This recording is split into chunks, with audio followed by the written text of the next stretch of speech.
For the first time since 2019, just the second time since 1974, Air Force and CU went head-to-head. The Falcons won this showdown back in 2019. Since then, by the way, this guy's crazy, Buffs, Air Force. Anyway, since then, Air Force has won 2 bowl games over Power 5 teams, and the Buffs, not so much. Air Force had a chance to make a statement in week number 2.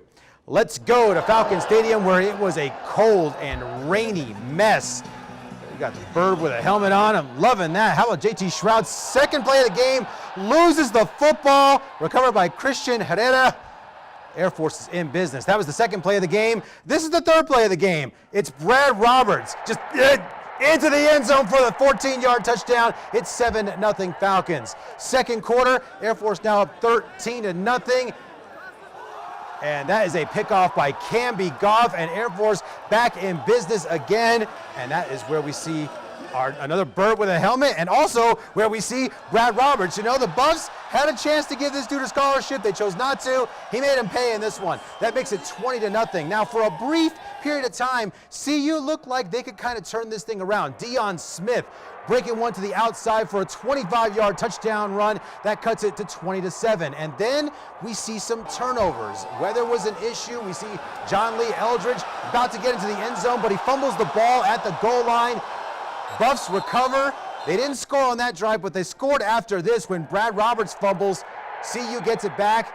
That leads to a field goal. They're down 20-10 at the half. Third quarter, that snap is going to go over the Air Force punter's head. He gets back on top of it, but CU has it at the 13-yard line. But then Alex Fontenot, he fumbles at the goal line. It is recovered by Alec Mock, and that changed the entire game. A couple of possessions later, Hazik Daniels around the edge for a 1-yard touchdown run.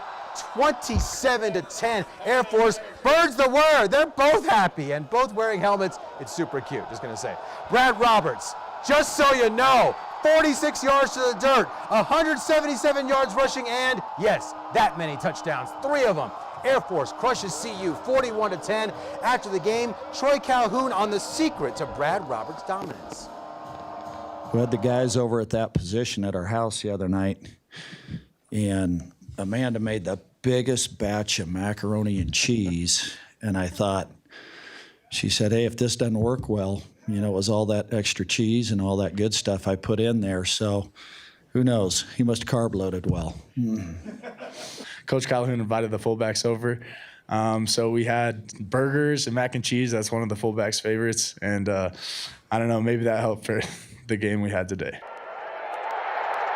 Mac and cheese with the side of I'll show you. Brad Roberts, who grew up in Arvada, carved up the team that didn't bother to offer him a scholarship when it had the chance. They were one of my teams. I went to a few games. It was tough to not be able to get an offer from them, but I'm happy where I am now.